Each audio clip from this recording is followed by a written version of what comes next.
got to have something about you. You've got to have a little bit of personality, that little bit of spark to set customers at ease.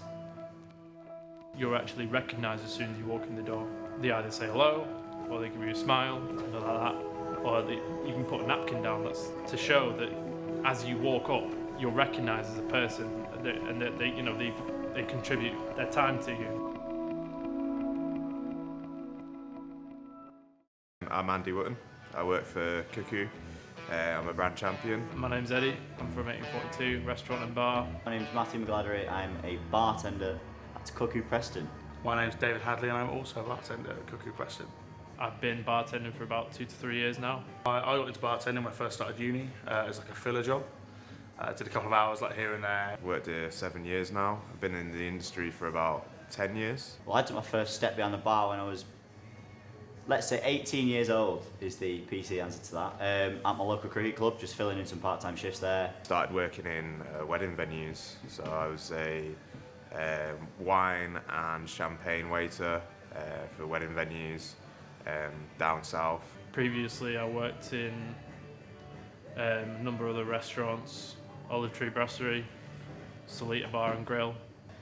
Moved on to, like you say, industry, club work, more bar work at university, like Dave, filler jobs, and then came to this place 3 or 4 years ago. It started off as a part-time job with my second year at uni, just to keep me going.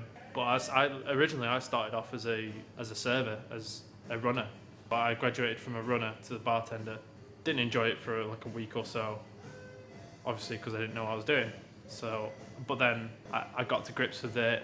I started having fun. It started getting a lot better, and then it kind of graduated from there. It's definitely not just a job.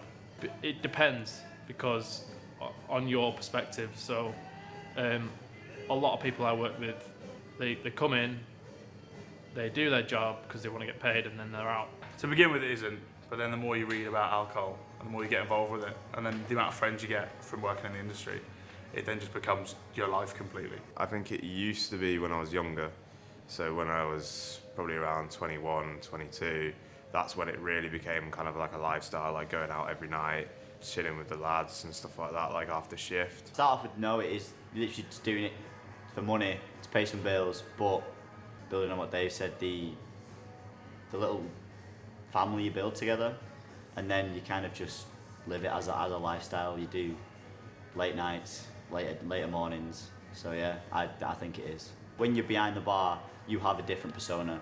There's you as a person outside of the building, but then once you step behind the bar on a Friday or a Saturday night, and you've got a load of people in front of you, you kind of put on a little bit of a front, but then you become a bit of an extension of yourself that only comes out when you're behind the bar.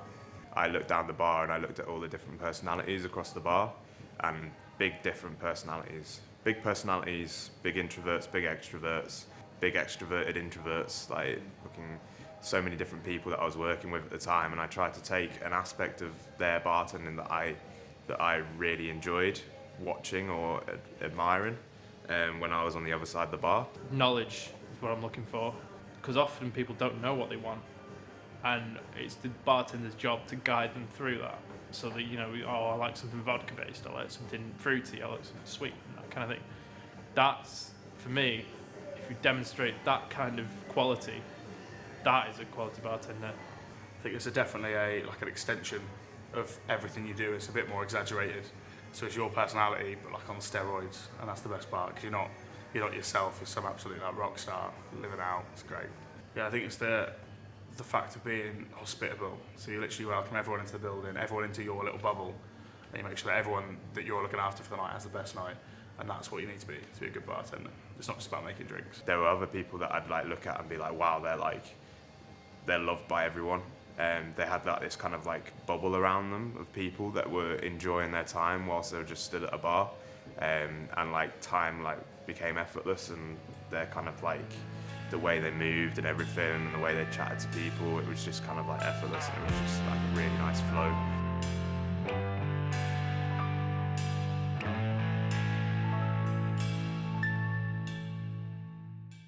In regards to flair, it's all well and good if you've got your drink already. I think it is impressive for people to be able to do that, but if it's compromising your drinks and the quality of what you're making, then maybe not. I appreciate flair. Obviously, it is the kind of like razzle dazzle. It's like in your face, kind of like look at me. But whether those flair cocktail makers can actually make a decent drink is another issue. If someone can pull that off, it is quite impressive. Like at the end of the day, like seeing them flipping bottles and stuff like that with the right level of experience, obviously, you have to pull it off correctly. If everyone around the bar's having a good time and they're all engaged with it, then it's the perfect time. And if you can do it really well, I see no problem with it. We try and incorporate into our training program this thing called working flair, and it's just basically little kind of like tricks and quick movements to help you make a drink quicker. Don't practice on a Friday and a Saturday night when you've got a bar full of people. It's one mistake and the magic's lost there, and like the illusion's broken. You've got to be nailed on with something before you kind of show it across the bar to someone. I think it's, I wouldn't say it's a golden age, I think it's more of like a revival. But to say that as well, like for the past 30 years, like obviously there was a cocktail boom about 25 years ago, and then since then it's just kind of like taken off the ground and kept going. There's so many places, everyone offers a 2-for-1 cocktail, everyone offers cocktails and they don't know what they're doing. And it's a case of, it's great that everyone's trying to get involved, but you're just churning out like sugar. And I think people's palates need to change a bit more from all this gin and liqueurs towards more hard spirits before the age of cocktail comes back.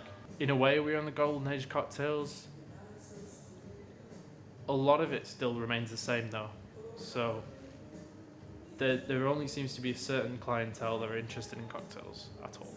So, but the majority of people just want to go out and have a good time, and are not too fussed about cocktails whatsoever. It's progressed a lot more than what it used to be, like in terms of technological advancements and stuff like that, using stuff that chefs use, and cocktails and the bar industry has always fed off the kind of like cooking and catering industry, and I think that's the best thing about it nowadays, is that there's all these methods that have been used and tried from different places, and they can be used in cocktails now, and I think that's what's pushing it forward and pushing the boundaries a bit more.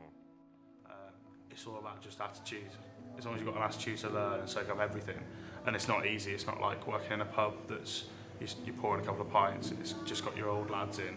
It's about you really sort of engaging with everything that happens, the atmosphere, the drinks, the life around the whole of the bar, everything like that. I think that's what you need to do. You need to really engage with everything, and then you'll have a great time. Be available is the main thing. Be available to your customers.